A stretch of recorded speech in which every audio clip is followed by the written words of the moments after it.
Alrighty, time for another series. Although this one is not a mini-series, it is ongoing. However, I do not plan to continue this series. I will do the first 8 chapters, which is what is, as of this recording, currently released. And maybe, in the future, very much maybe, I may continue with another bunch of chapters. But for now, I'll just be doing the first 8. A quick thank you to the T5 peeps, Bob the Dragon, Datamagnet, Cat Crab Lobster, DuckMachine, Astraya the Dreamer, Mezec, Feudic Jarl, and Casper Arnholtz. Thank you very much. Anyways, on to the story. Why did it have to be a human? Chapter 1. Why did it have to be humans? Said Signa, bowing his head to Morka in a show of deference. Even if this question could be interpreted otherwise, Morka's hooves stamped on the composite metal floor, and her nostrils flared in a show of non-typical aggression. Who else, unless you wish to join the ancestors before you find your first? Morka's voice was full of anger and fear, not the warm kindness she normally exuded. Her calm demeanor now replaced by uncertainty and the sour taste of elevated danger pheromones. Signa lowered his head once more and then set upon his task. If he got out of his current mess, he would be running on the vast field of Marol 3, looking for his first as soon as leave was approved. The controls for the stasis unit were set to manual with no tie-ins to the computer system, as the occupant demanded an air gap, as it were. The rudimentary computer did have some automated protocols in place. A timer had a battle setting, but waking anyone from stasis was, for the most part, a delicate process. Are you done yet, Signa, or do I need to drag another here to do the job? Morka spoke in a harsh tone, but that was to be expected. The alarm was now blaring shipwide as the computer calculated an incoming intercept vector. No, I am just... Signa was cut off as a chunk of tungsten ripped into the ship at a fraction of C, making a hole where he stood and onto the other side of the bulkhead. Morka had her furry little face frozen in horror as the atmosphere was sucked from the compartment. The emergency seals too late to save her. A series of impacts rocked the ship, and the drive plumes that before had covered kilometers were now dark. The engines pummeled by the affectionately called rocks.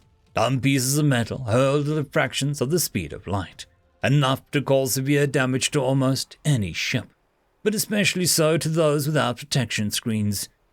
Harta and her wards waited in the medical bay, the second most protected section of the ship.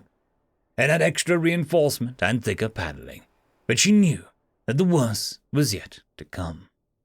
The captain had not announced that the contingency measures were in effect, and if that was true, then it followed that the captain was no more. Without the captain and her successor, then it was time for the last sleep. She'd have to announce over the comms that there were no more Ka alive. But could she lie? Salka lay upon the medbed next to her, injuries too great to recover soon. Days, maybe a week before she would walk again. And that was with nanosurgery, which only a Tier 3 facility could provide. Harta would have to lie to the crew, spare them the coming horror. She moved over to the comm unit, and her heart dropped. It was dead. The diagnostic system reported that the main data line was severed one deck above. She could reach the others in her deck and no more. She set the shipwide on repeat in case the repair bots managed to get the patch done on time. This is Chief Medical Harta.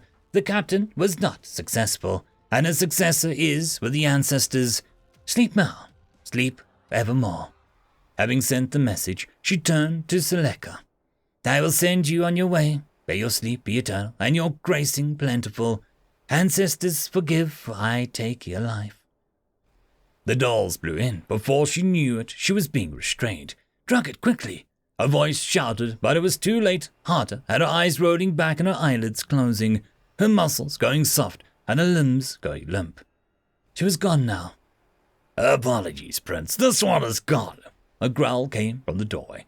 You incompetent idiot! I should feed you to my nephews. Everyone on this deck is dead, thanks to that leafer. Gather the rest and cut the power lines. I don't want the comm traffic to spread. Cut all the data lines, you see.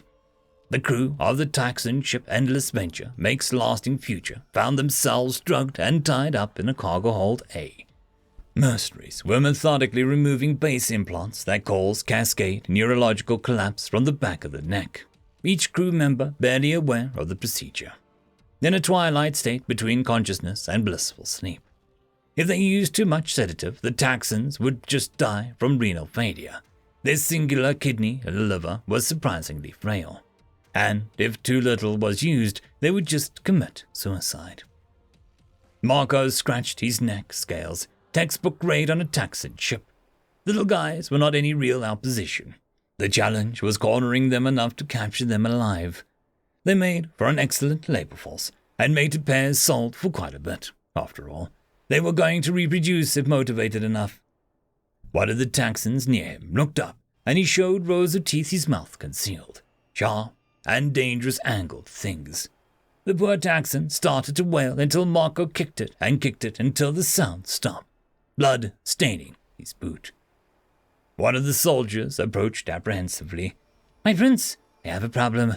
Squad 12 did not report back from going to cargo hold F." Marcos looked at the blood on his foot with disdain, barely paid attention to what was being told. "They probably found Elixian wine and started drinking it. I will have their fangs removed with rusty pliers, and I will make dice out of them for my children." The soldier, fearful of speaking again, raised a hand in order to signal that there was more. "What is it? Did those good-for-nothing short-tailed cousins of mine manage to get something even better?" "Sir, Squad 7 went to check in on them, and to get into whatever action there was, but Falcian did not describe that to Marcos. They also did not check back, so I sent Squads 3, 5, and 8 in there. We found the dismembered remains of 7 and 12. Marcos was shocked at the news, finally looking over at Falcon. "My prince, there was a stasis chamber there, configured for level 5 gravity. I think that—" Marcos grabbed Falcon by the neck and squeezed so hard that Falcon's biomonitor started beeping angrily, advising that continued damage to his neck would be fatal in 43 standard seconds. Marcos looked pissed off, about to soil his suit. "Why did it have to be a human?" End of chapter. And that, my friends, concludes this video. I hope that you enjoyed, and if you do, please consider supporting the author, even by popping over and leaving a thumbs up or a nice comment, just to show your appreciation for the story.